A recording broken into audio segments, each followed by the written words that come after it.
Good morning dear parents and students.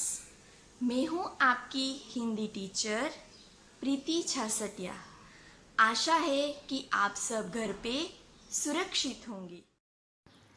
आज का सुविचार है, जीत और हार आपकी सोच पर ही निर्भर करता है। मान लो तो हार होगी और ठान लो तो जीत होगी। इसका मतलब है कि अगर आप जैसा सोचोगे वैसा ही आपके साथ होगा।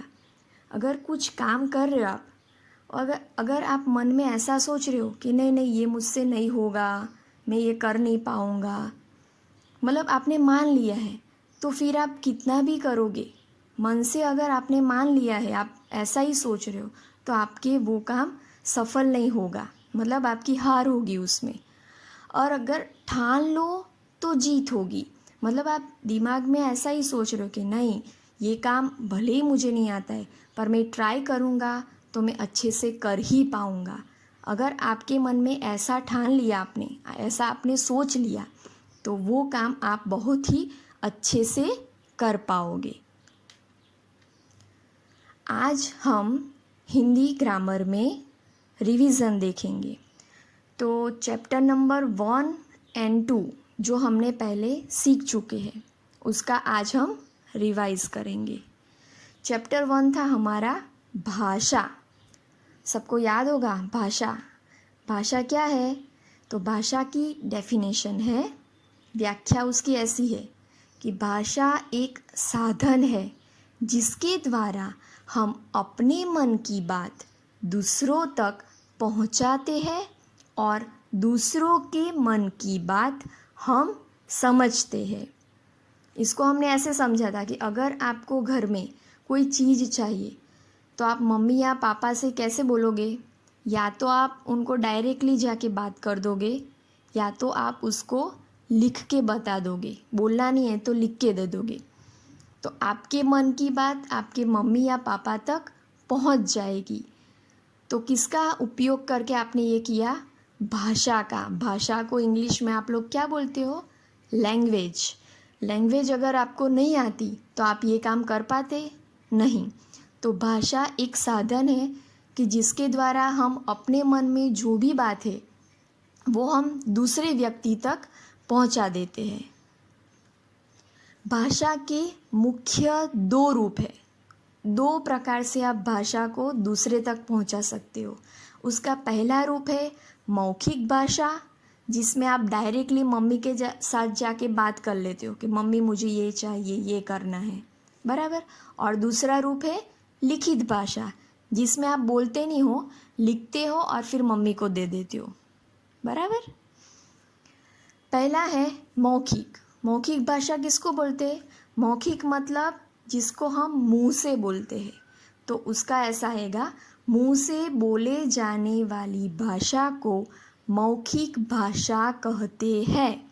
मौखिक भाषा में सिर्फ हम मुंह से बोलते हैं। लिखकर बताने वाली भाषा को लिखित भाषा कहते हैं, जिसको आप लिख देते हो शब्दों में। कोई भी लैंग्वेज में आप लिखो, हिंदी में, इंग्लिश में, गुजराती में, पर जो आप लिखकर बताते हो वो भाषा को हम लिखित भाषा कहते हैं। तो भाषा के 2 रूप है, मौखिक, लिखित।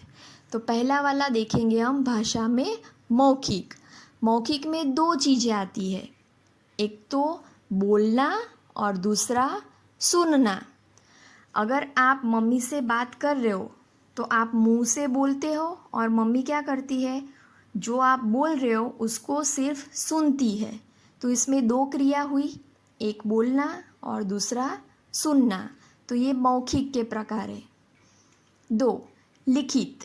लिखित में भी 2 प्रकार है, लिखना, पढ़ना। अगर आपको मम्मी से कुछ कहना है तो आप अगर उसको एक पेज पर लिखोगे और फिर वो पेज मम्मी को दोगे तो मम्मी क्या करेगी, उसको पढ़ेगी, रीड करेगी। तो इसमें 2 क्रिया हुई, लिखित में 2 क्रिया हुई। आपने लिखा और मम्मी ने पढ़ा। तो लिखित के भी 2 प्रकार है, लिखना, पढ़ना। तो अभी ये पिक्चर में आप अभी देख सकते हो कि पहला पिक्चर है, उसके ऊपर लिखा है मौखिक भाषा, जिसमें शिक्षिका बोल रही है और बच्चे सुन रहे हैं। तो बोलना सुनना, तो कौन सी भाषा हुई? मौखिक। और बाजू में दूसरा पिक्चर है, उसमें आप देखिए कि एग्ज़ाम चल रही है। तो एग्ज़ाम में क्या होता है कि बच्चे हैं वो आंसर अपनी कॉपी में लिखेंगे। वो जो आंसर लिखेंगे वो शिक्षिका उनको चेक करेंगी। तो बच्चों ने लिखा आंसर और शिक्षिका ने पढ़ के उसको चेक किया, बराबर सही है गलत है नहीं। तो एग्ज़ाम का रूप है वो कैसा है? लिखित भाषा है। इसमें ना टीचर बोलते हैं ना स्टूडेंट बोलते हैं, एक लिखता है स्टूडेंट और टीचर उसको पढ़ के चेक करते हैं। तो ये हो गई लिखित भाषा। तो मेन हमारे पास 4 आ गए, मौखिक और लिखित, दो मिला के 4 हो गए। बोलकर, लिखकर, सुनकर, पढ़कर। हम भाषा को बोलकर समझा सकते हैं, लिखकर बता सकते हैं। अगर कोई बोल रहा है तो हम उसको सुनकर समझ सकते हैं और लिखा हुआ है उसको हम पढ़ भी सकते हैं। ओके। तो अभी आप ये पिक्चर में देख रहे हो कि पशु पक्षी है, उनकी आपको बोलियां दी है, उनकी भाषा ही होती है। वो एक दूसरे से अपनी लैंग्वेज में बात करते, पर उनकी भाषा उनको ही समझ में आती है। तो हम उनको क्या बोलेंगे? बोली। जो भी पशु पक्षी बोलता है उसको हम उसकी बोलियां कहते हैं। तो देखिए आप पिक्चर में कि मेंढक कैसे बोलता है? टर टर। बकरी बोलती है मैं। बिल्ली बोलती है म्याऊं म्याऊं। कौवा बोलता है काऊ काऊ। कुत्ता बोलता है भौं भौं। ओके। तो ये सब पिक्चर में आपको दिख रहे हैं जो पशु पक्षी की बोलियां हैं, उनकी बोली, उनकी भाषा है। अभी आपको दिया है उसमें पशु पक्षी दिए हैं और वो कैसे बोलते हैं, उनकी बोली को लिखा हुआ है। चलो हम पढ़ते हैं अभी, मेरे साथ ही आप पढ़िएगा। ओके चलो। कोयल कूकती है, कोयल कूकती है। पपीहा पीहू पीहू करता है, पपीहा पीऊ पीऊ करता है। मक्खियाँ भिन भिनाती है, मक्खियाँ भिन भिनाती है। कबूतर गुटरगू करता है, कबूतर गुटरगू करता है।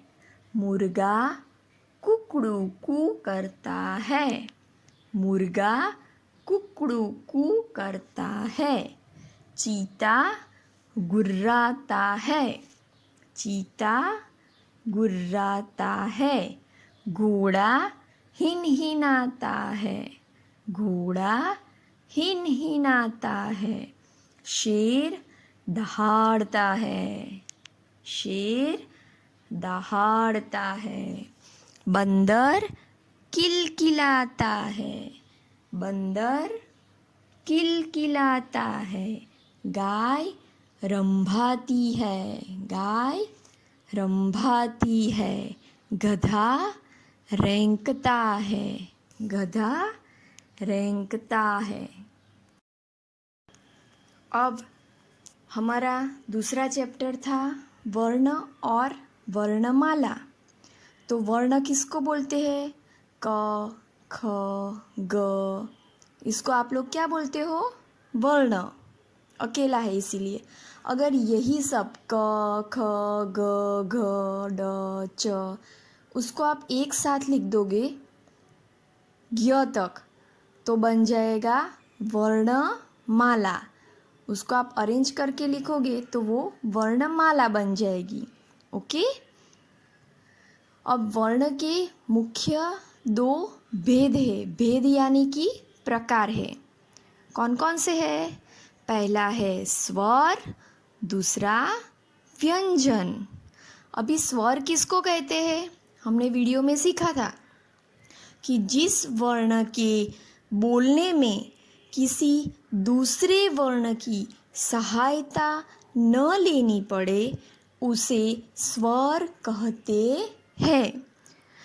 जो भी वर्ण है, अक्षर है, उसको आपको अगर बोलना है तो आप डायरेक्ट बोल देते हो।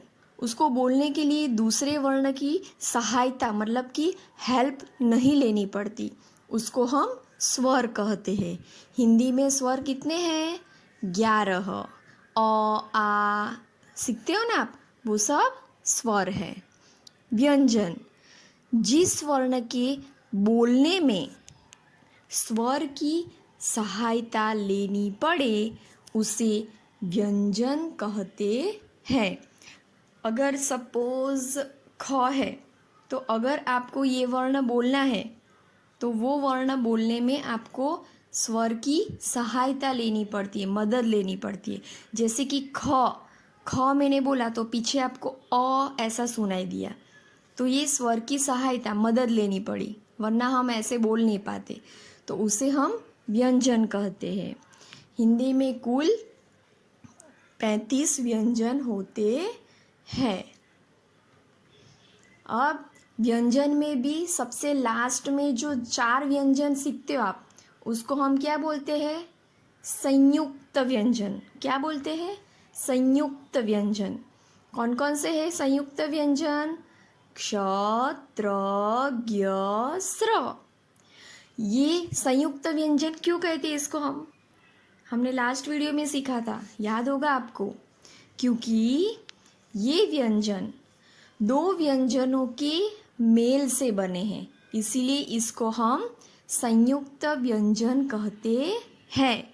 मतलब ये व्यंजन, ये वर्ण कब बना?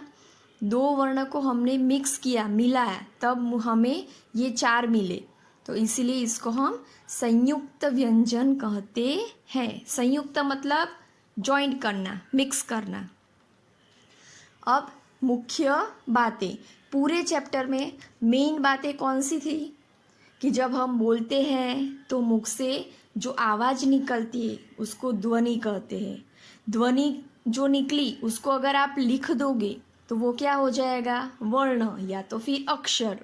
वर्ण भाषा की सबसे छोटी इकाई है, सबसे छोटा भाग है जिसके हम और टुकड़े नहीं कर सकते। वर्णों को अगर हम निश्चित क्रम में लगा दें वर्ण को, तो क्या बन जाएगी? वर्णमाला। वर्ण के मुख्य 2 प्रकार होते हैं, एक स्वर, 2 व्यंजन। स्वर को अगर उच्चार करना है, बोलना है, तो किसी और वर्ण की हमें सहायता नहीं लेनी पड़ती। पर जब व्यंजन को बोलना है, उच्चारण करना है, तो हमें सदा मतलब कि हमेशा स्वरों की सहायता लेनी पड़ती है। स्वर की कुल संख्या 11 है और व्यंजन की संख्या है 35।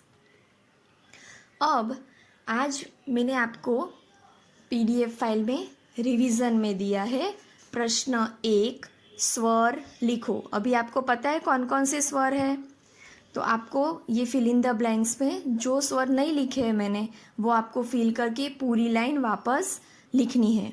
और ये रिवीजन जो मैंने आपको PDF फाइल में भेजा है वो आपको आपकी नोटबुक में लिखना है।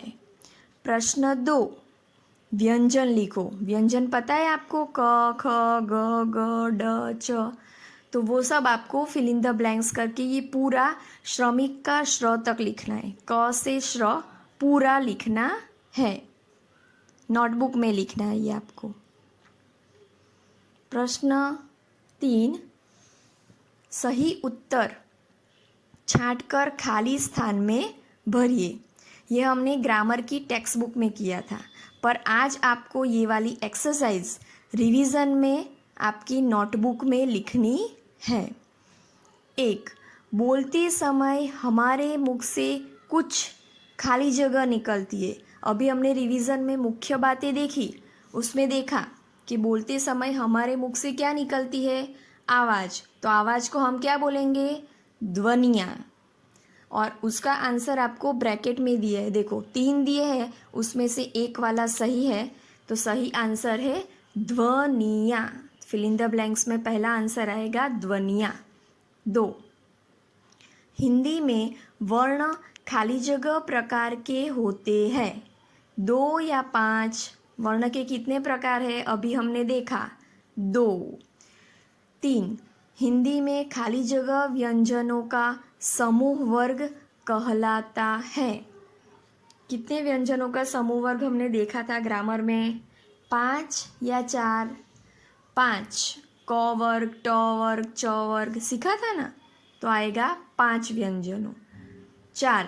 संयुक्त व्यंजन खाली जगह व्यंजनों के मेल से बनते। अभी हमने देखा क्ष, त्र, ज्ञ, स्र कितने व्यंजनों के मेल से बने वो, क्यों इसको संयुक्त व्यंजन बोलते हैं?